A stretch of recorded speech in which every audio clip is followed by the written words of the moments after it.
Hello friends, welcome to video series on geography. In this video I'll be explaining about rocks, the different kinds of rocks, namely igneous, sedimentary and metamorphic rocks, and in the end it will be rock cycle. So rocks are hard minerals which are found both within the earth's crust as well as above the earth's crust. Rocks are found in mantle too, but they are in semi-solid state. The major constituents of rocks are feldspar and quartz, which are rich in silica content. Other minerals like magnesium, iron and other metal minerals are abundantly found in rocks. Petrology is the science of rocks, and petrologist is the one who studies rocks.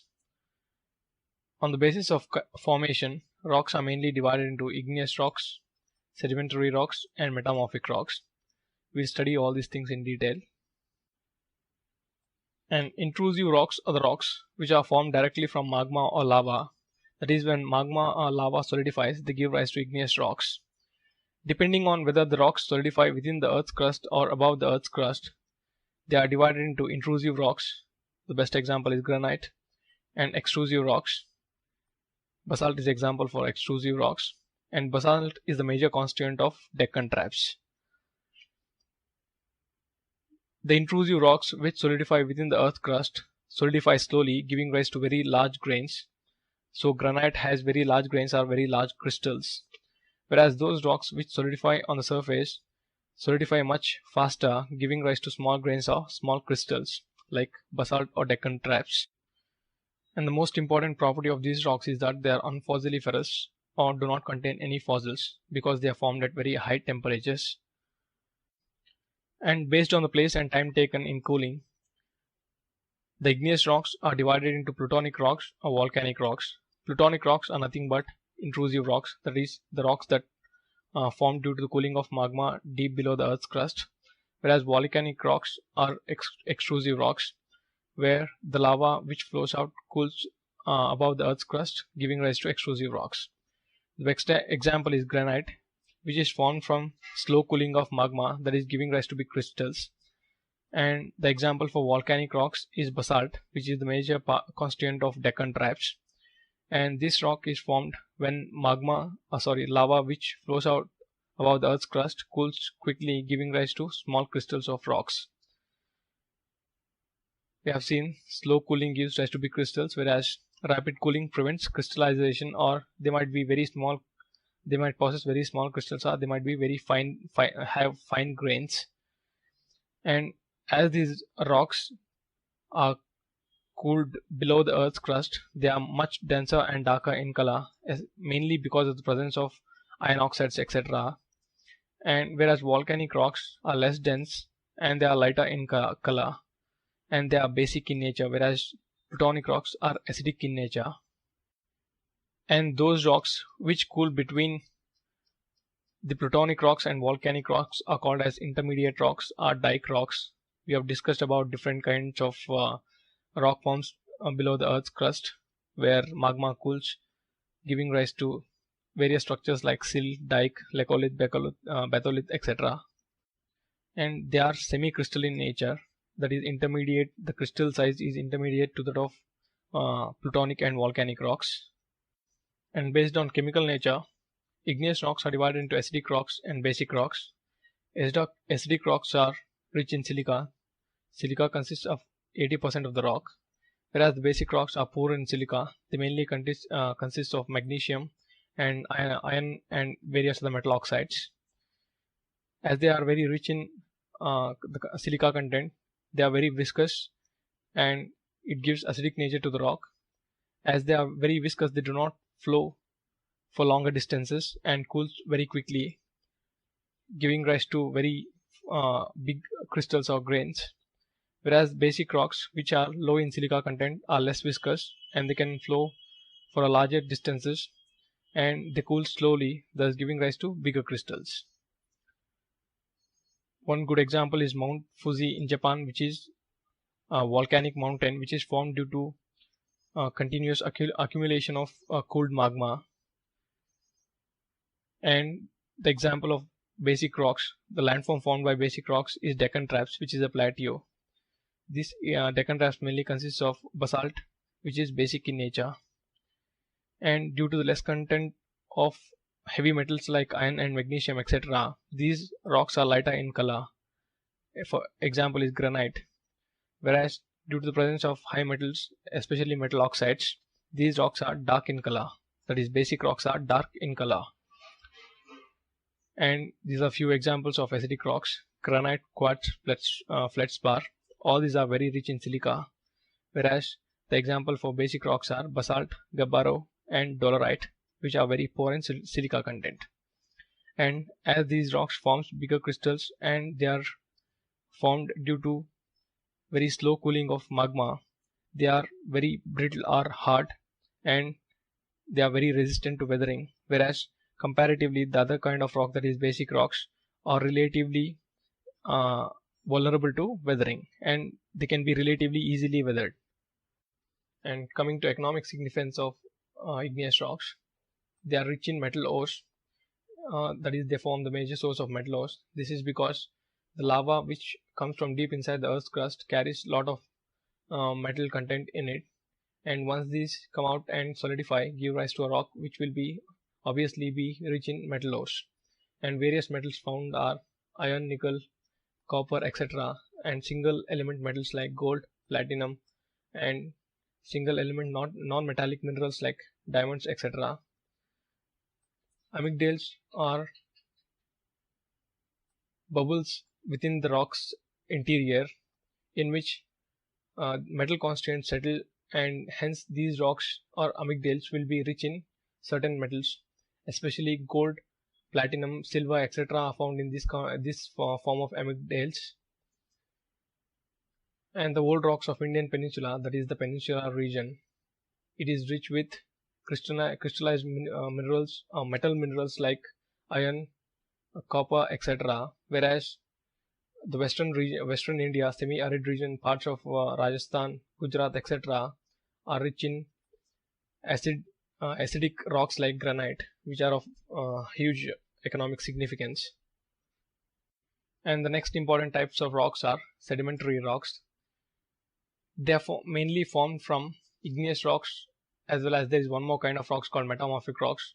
When all these rocks undergo denudational processes like erosion, weathering, etc., their surfaces are lost, and these surfaces give rise to sediments, and these sediments undergo lithification or rock formation, giving rise to sedimentary rocks.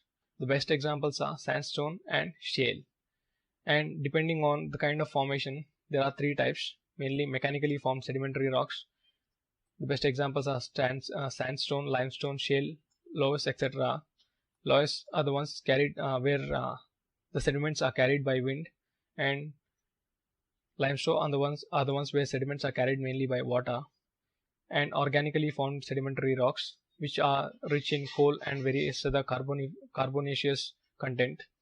And chemically formed are the ones which undergo chemical changes, and hence the rock is formed, like calcium carbonate or limestone, potash, etc.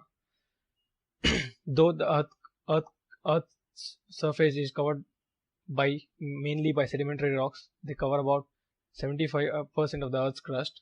Volumetrically, they occupy only 5% of the Earth's crust. That is, if this is Earth's crust, they are present more or less only on the surface, whereas in the interiors, they are mainly made up of igneous or metamorphic rocks, and sediments are found only on the surfaces. And tillites are the ones sediments formed due to glacial action, whereas loess are the ones which are sediments formed due to wind action. And based on the kind of formation, sedimentary rocks are classified into mechanically formed ones, chemically formed sedimentary rocks, and organically formed sedimentary rocks. Mechanically formed sedimentary rocks are formed under the influence of mechanical agents like running water, wind, ocean currents, glacial action, etc. And the first kind is arenaceous rocks, which have moss and the particles are bigger in size, and they are hard. Example is sandstone. The arenaceous rocks, because of high content of sand, are permeable, or they allow more amount of water to seep in. That is, they allow the percolation of water. The other kind is argillaceous rocks, which consists of more clay, and they are fine grained. They are softer and impermeable, that is, they allow less amount of water to seep in, or sometimes they do not allow any percolation. One example is shale, and the other kind is chemically formed sedimentary rocks.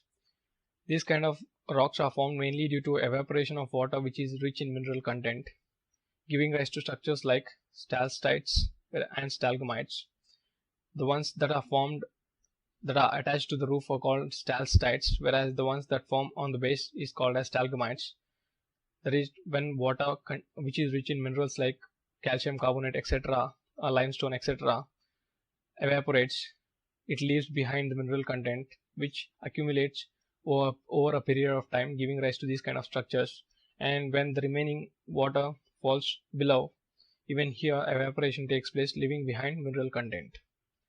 And the other kind are organically formed sedimentary rocks. The best examples are coal and limestone. When plant remains are buried deep below sedimentary strata, they undergo chemical and physical changes, giving rise to coal and lime. Likewise, when marine animals or marine organisms are buried deep below various kind of sediments, they undergo chemical changes, giving rise to petroleum. Hence, organically formed sedimentary rocks are quite important, which provide mainly uh, minerals which are rich in hydrocarbons. And coming to coal, which is an important mineral, organic mineral, there are mainly different types of coal. The first one is peat, which and lignite. They have very little carbon content. The other one, bituminous, consists of about 60% carbon, whereas anthracite is the very pure, very good quality coal, which contains about 80 to 90% of carbon.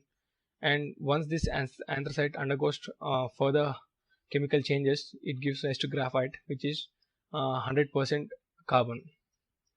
So organically formed sedimentary rocks are important in giving us organic minerals like coal and petroleum. And coming to the characteristics of sedimentary rocks, they occur in layers or strata.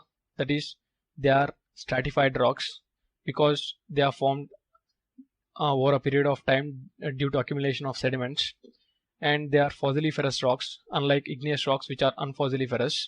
That is, sedimentary rocks contains fossils of plants and animals, and they are generally porous, whereas igneous rocks are completely impermeable, that is, they do not allow any percolation of water, whereas sedimentary rocks are mostly porous and they do allow percolation of water. And at the same time, they have marks of various mechanical formed by various mechanical agents like wind, water, glacial action, etc. That is, they have marks left behind by these mechanical agents. And coming to economic significance of sedimentary rocks, sedimentary rocks are not as rich in minerals as igneous rocks.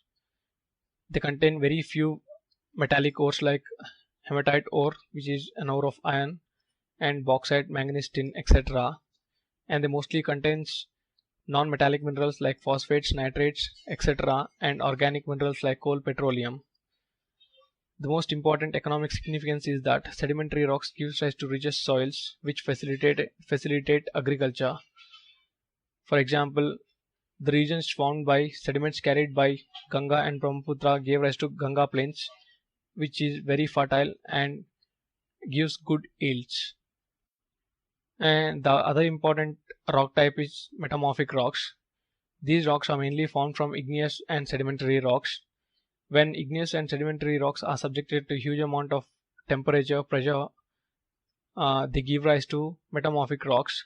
That is, metamorphism is simply change in form, where the change is both physical and chemical in nature. In metamorphosis, recrystallization and reorganization of materials of the original rocks occur. And the most important property is there is foliation or lineation. In the process of metamorphism, grains of minerals get arranged in layers. Such arrangement is called as foliation or lineation. In sedimentary rocks, it is called stratification, but in metamorphic rocks, it is different and it is called foliation or lineation. There is one more thing called banding, where alternating thin and thick layers of rock get accumulated in the metamorphic process.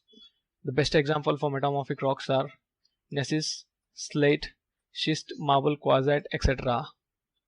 And some important examples of metamorphosis: granite, which is basically an igneous rock, under the influence of pressure gives rise to gneiss, and clay and shale, which are mainly sedimentary rocks, under influence of pressure give rise to schist. Sandstone, which is basically a sedimentary rock, under the influence of heat gives rise to quartzite, which is rich in silica. Again, clay and shale, under the influence of pressure gives rise to schist, whereas under the influence of heat they give rise to slate, which further heating gives rise to phyllite. And coal gives rise to anthracite. We have talked that anthracite is ore of coal, which is very rich in carbon, and further anthracite under the influence of heat gives rise to graphite, which is 100% pure carbon. And likewise, limestone under the influence of heat gives rise to marble. And the next topic is rock cycle, where the primary rocks which are formed due to solidification of lava or magma gives rise to various other rock forms. Let's see this rock cycle in detail. And we saw that the primary rocks or the igneous rocks are mainly formed due to crystallization of magma or lava. Igneous rocks mainly undergoes three changes. One, they can undergo melting under the intense influence of heat, and they can become magma, or under the influence of heat and pressure they can become metamorphic rocks. And due to denudational processes like weathering, erosion, etc., they can give rise to sediments, which further give rise to sedimentary rocks. Likewise, sedimentary rocks can be subjected to intense heat and they melt and give rise to magma, or under the influence of heat and pressure they too form metamorphic rocks, or they can undergo further denudational processes and give rise to another kind of sedimentary rocks. And coming to metamorphic rocks can undergo weathering and form sedimentary rocks, or they can be subjected to intense heat, which would give rise to magma, thus completing the rock cycle. And this is the end. Thanks for watching.